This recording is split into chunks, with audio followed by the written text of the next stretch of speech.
Black.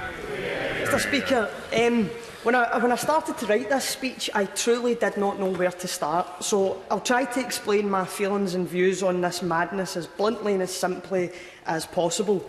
Now, since long before the ink had even dried on the text, the Prime Minister has been trying to create this narrative that it's a choice between her deal or no deal.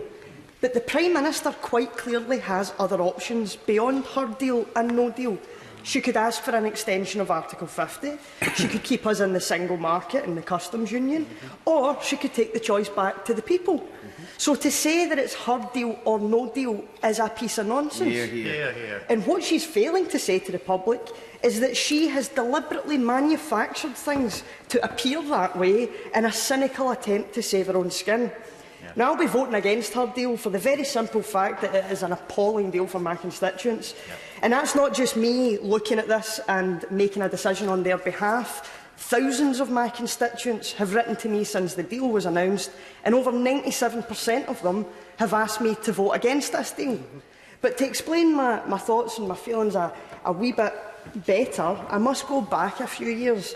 Because you see, I often hear members, and I've heard it even today, members from frankly all sides of the House accuse the SNP of not respecting the result of the 2014 referendum or the 2016 referendum.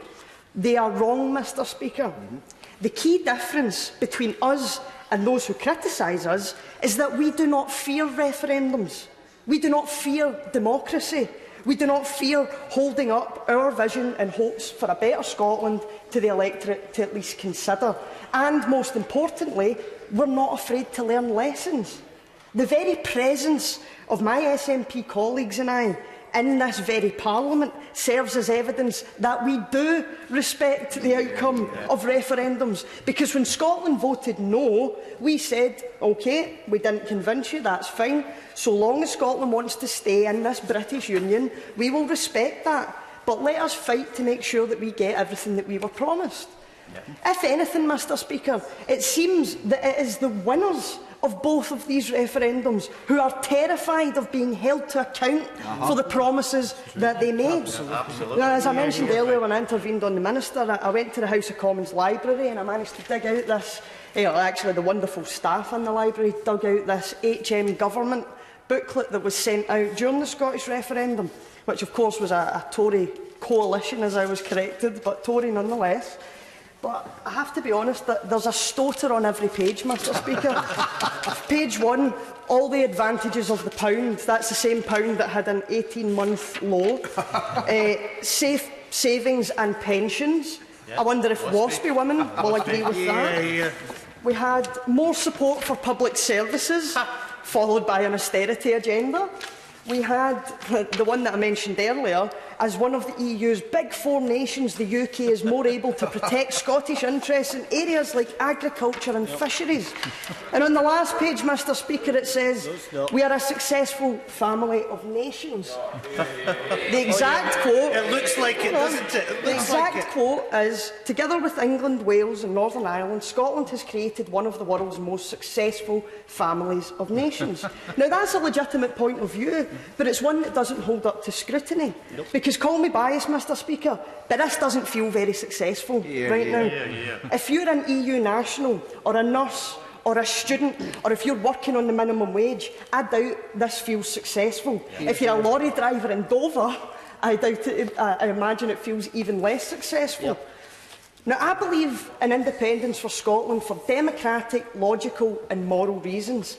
But when Scotland voted no to independence, at least we came here for a genuine fresh start to try and make this union work better and find some compromise where possible. And after all these promises and all the precious union chat that's dished out by British nationalists of this place, when Scotland votes to remain in the EU, it is cast aside as irrelevant because it was a UK-wide vote, where Scotland is treated as a region. The people of Scotland watched as our Scottish Government tried to make sensible suggestions and compromises with the UK Government with regards to Brexit, asking for continued Scottish membership of the single market and the customs union, and this wasn't even considered.